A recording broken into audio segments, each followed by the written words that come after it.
Hallo, Derek hier. Wir hatten vor kurzem unsere wöchentliche Q&A für unsere Mitgliedschaftsseite und hier ist ein kurzer Ausschnitt für die Nichtmitglieder, die das vielleicht auch interessant und informativ finden könnten. Bitte schön. When to use already have plus verb and have already plus verb in a sentence. And this is a good question because there's no real kind of hard and fast rules for this, but there are some guidelines we can give.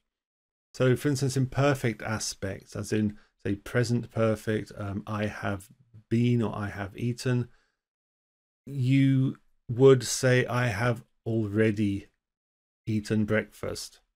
I already have eaten breakfast doesn't really sound good. It's not right. So you would say, I have already eaten breakfast. But when we're talking about possession, we would put it the other way around. So we would say, I already have a computer. I have already a computer just sounds as wrong as the previous wrong example. So perfect aspects have already, and in terms of possession, already have. If there's any other ones you can think of that you think, well, what about this one? Then please ask and we'll go into that specific one as well. And the last question is when to use which or that in a sentence. Oh, it's a two-part question. When to use who, whom, or whose in a sentence. So I'll take the first one first. When to use which or that in a sentence. So the official grammatical answer is that you use that for defining clauses and which for non-defining clauses. Or sometimes you'll see this in a sense, use that for important information and which for secondary information or additional information, which is the same way as saying defining or non-defining clause. But in the usage, it depends on, like with commas. So a non-defining clause will use commas and a defining clause won't. And you use the commas in a non-defining clause to show an additional piece of information that is just useful but not essential.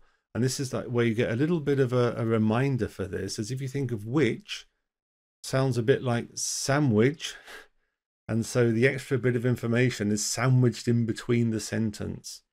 So if you're talking about someone, say, borrowing a book from us, we might say, the book that I lent you is one of my favorites. So say I have more than one book, and I mean the one that I lent you, and this is an important information, because which book do I mean otherwise? So we have to use the book that I lent you to specify which of the many books I mean. However, if we're not really bothered about the particular book, say, my favorite book, which is in my bedroom, is whatever book it is. There's only one book we're talking about. It's your favorite book, which just so happens to be in your bedroom at the moment. And so you then say my favorite book, comma, which is in my bedroom at the moment, comma, is, I'll say Moby Dick, because I can't think of any other books. And so this in my bedroom is a bit of extra information. So that's the official grammatical answer. But there's also the sort of everyday use and what people say when they're speaking, especially native speakers. And you will often see that native speakers, they use them interchangeably because you know about defining and non-defining clauses. Most native speakers don't. So in this sense and many other senses, your knowledge of grammar is better than native speakers, or most native speakers, because they grew up repeating what other people had said without really thinking about it. And when it comes to learning grammar at school, you can already speak the language. And so you have this real inbuilt sort of sense of what sounds right and what sounds wrong. But when you're learning a new language, it all sounds wrong. You don't have this sense of, oh, that sounds correct, that doesn't. And so you have to just learn it because you have no other option. And this is where you as a foreign language learner have an advantage over native speakers. That very often your grammar is better than their grammar, which sounds a bit strange, but it's true. And you will often find that native speakers will use which and that interchangeably and often incorrectly. So don't be surprised about that, but just be aware of the difference.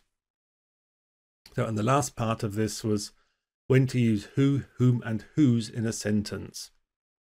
So who and whom, we'll take those two first.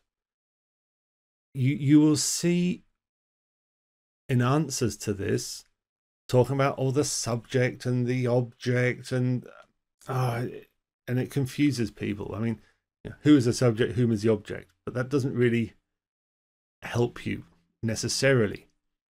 But what is a nice trick is to replace whom or who with he or him.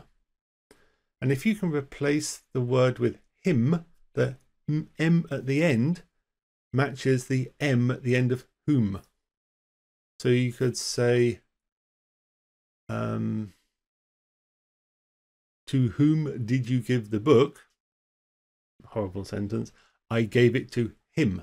You wouldn't say I gave it to he, you say I gave it to him. And the M at the end of him matches the M at the end of whom, and you would say, to whom did you give the book?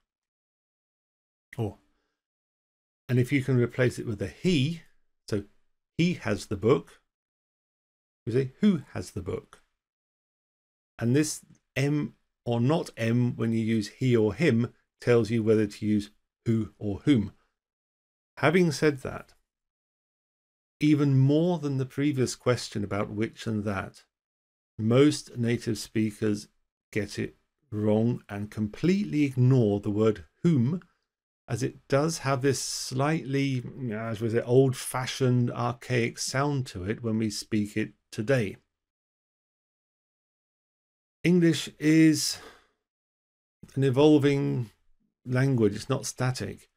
And there is genuine cause to believe that within the next, say, 50 to 100 years, the word whom will just disappear from the language. So people would say, who did you give the book to? I gave it to him. That whom, it's on the way out. Most native speakers don't use it. If you're aware of the difference, it's fine. If you use it in exams correctly, please do. That's important. But in everyday speech, it's really not a big deal. And then whose is when we're talking about a person owning something in a form of a question. So we say, instead of saying, who does this book belong to? Or to whom does this book belong? You could say, whose book is this? And so you use whose when you're asking this type of question. So, das war unser kurzer Ausschnitt. Wer Interesse hat, das komplette Video zu sehen, der muss mal ein Mitglied sein von der Perfect English Membership Site. Da ist eine Link in der Beschreibung. Aber keine Sorge, da ist 10 Tage völlig kostenlos, vor irgendwelche Geld fließt. Einfach reichlich Zeit zum Rumgucken und selbst überzeugen, dass es wirklich eine feine Sache ist. Vielleicht sehen wir uns drin. Bis demnächst. Tschüss.